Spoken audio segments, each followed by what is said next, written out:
Hiya, before we start, just saying, please, this one leans heavily on the trigger warnings. Please check them out before you start.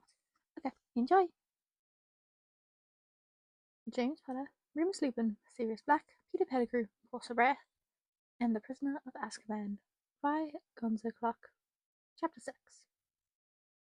Sirius sighs as he leans slightly out the open window of the dorm room, staring down at the snowy grounds hundreds of feet below him. He shivers slightly in the cold night air, trying hard not to think of anything at all. Sirius is ready for the weather to warm up again. It had been warm when they'd performed the blood spell, and then all of a sudden it was dead winter again. It's really getting him down.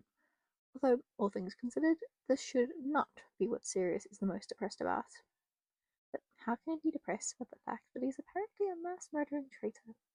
It's just confirming everything he's ever thought about himself. So no, Sirius isn't depressed about that.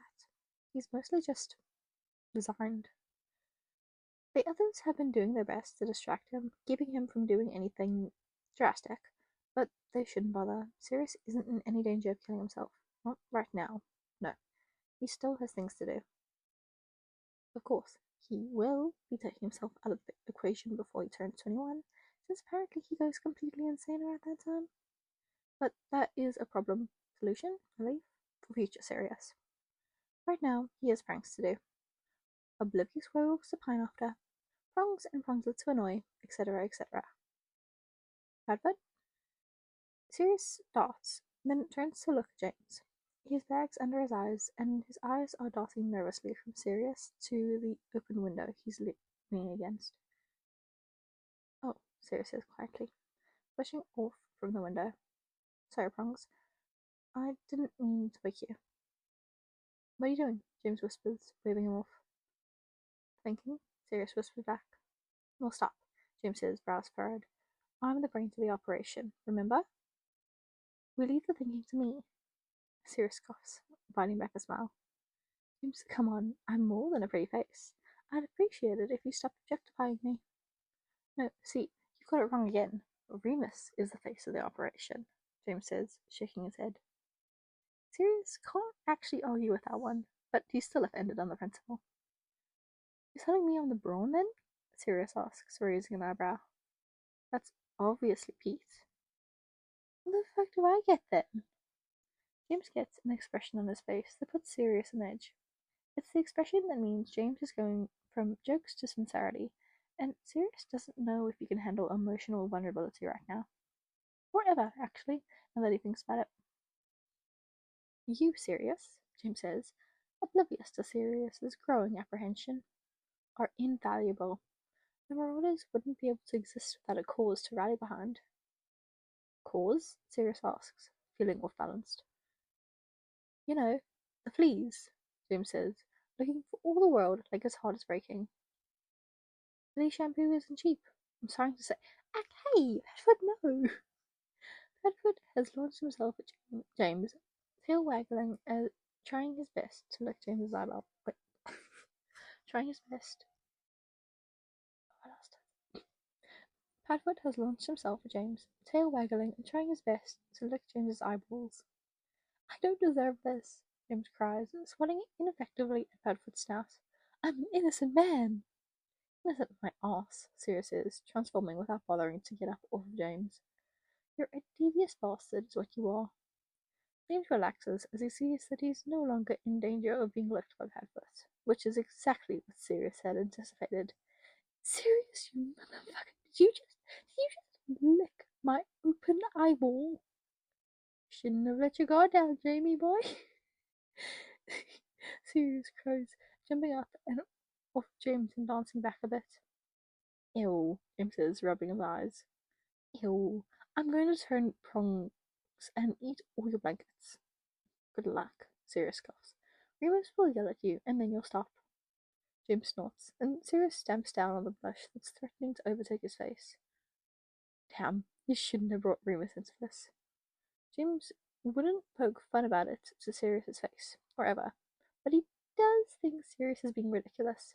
Thinks Sirius just go for it. Sirius doesn't know how James can think that. Remus is way, way out of Sirius's league. He was He was before the map, and he definitely is now that Sirius is apparently capable of betraying the only people he ever really loved. Well, almost all of them, anyways. Sirius, you're right.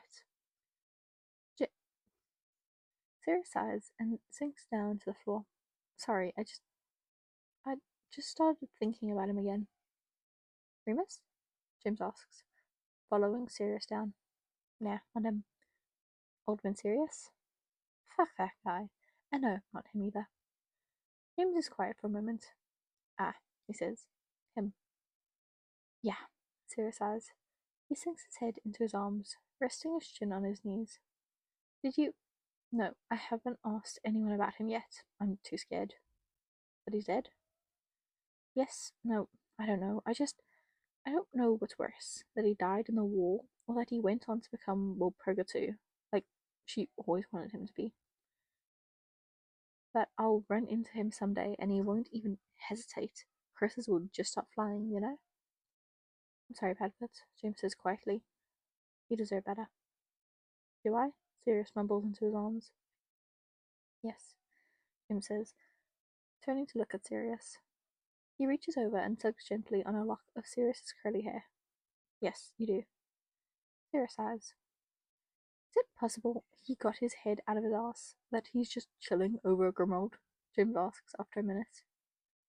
Sirius snorts. You met Regulus, right? Yeah, Jim says, then leans back. Yeah, sorry. Sirius leans back as well, dunking his head softly against the stone wall. I should just get over with. I should just get it over with, yeah? Maybe, James says. I think that's up to you. Pete hasn't asked anyone about his mum yet. Sirius hums, then sighs again. Nothing else for it then. Creature? For a second, Sirius doesn't think it worked. It had been a bit of a stretch, anyways. Sirius had been disowned, and Sirius isn't even the original Sirius, so. What does the heir want? Creature asks grumpily. Sirius and James stare at the elf, blinking. He looks like he always does, long drippy ears, a black linen tunic, yellow fangs set in a too wide mouth, huge black eyes. Sirius says, then clears his throat. The air is as eloquent as ever, Creature summarizes. Sirius feels a strike of indignation jolt through him. Hey, look! Sirius, maybe just ask your question and then let him go, James asks. Lord Potter will not interfere with Black family affairs, Creature says, turning to James. Lord, huh? James says, settling back and looking thoughtfully. Creature, I shouldn't be the heir, Sirius says, feeling wrong-footed. Well, the heir is certainly not the Lord, Creature says, raising an eyebrow. Who is? Creature spits, which very succinctly answers Sirius's question. The mat, Creature elaborates anyways. Cool, Sirius says, trying to push through the surreality of this whole situation. Apparently, when family magics are confronted with unprecedented magical accidents, the magics just do whatever this is. Who knew? Great. If that was all, Creature starts. No, wait, Sirius says, then takes a steadying breath.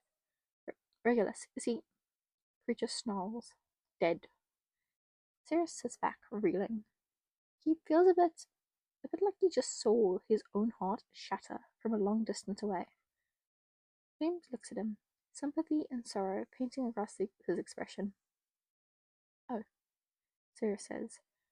His voice sounds far away. Alright, you can go now, Creature. Creature vanishes without a sound.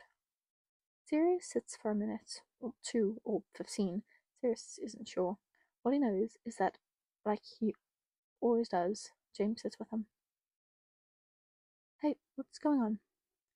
Sirius looks up into the tired face of one Remus Lupin. The full moon is in a few days, and he looks like shit. Sirius, why are you crying? Sirius reaches a hand up to his face and blinks. Oh, is all he can say. It's Regulus, James whispers, and Remus's face clears of confusion. Dead, Sirius says hollowly. Remus doesn't say anything, just slides slowly down the wall until he's sitting next to Sirius. Sirius leans his head against the boy's shoulder, and Remus grabs one of his hands and starts playing with it.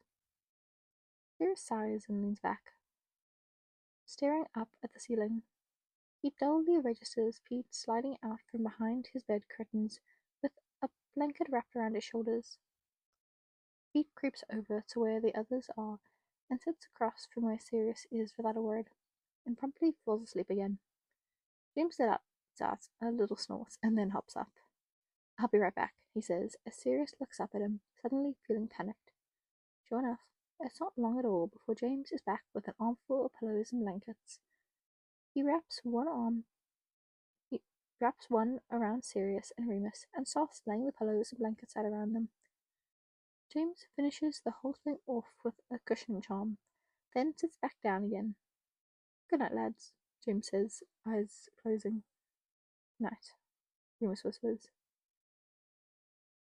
Sirius doesn't say anything at all, just leans further into Remus and closes his eyes. Okay, we're done. It's so sad. Oh, in the notes, there is basically saying creatures leading into the cafe aspects, which is cool and all, but then the bottom also, courtesy of my sister, and there's a message and I'm trying to read it. If I can. I don't think I can. I have just referring to the line, if I can read it, oh my god. Referring to the line, right now he has pranks to do. Oblivious werewolves to pine over. Prongs lit to annoy, etc., etc. There's the response of, "I'm going to be gay, be a menace, and then kill myself." What a guy. Fair. Okay, I need to go. Please tell me you guys look at the warnings. I'm gonna go to the start and say, hey, the trigger warnings are important in this one. Because they are. Anyway, hope you guys, if you stayed, hope you enjoyed. Bye bye.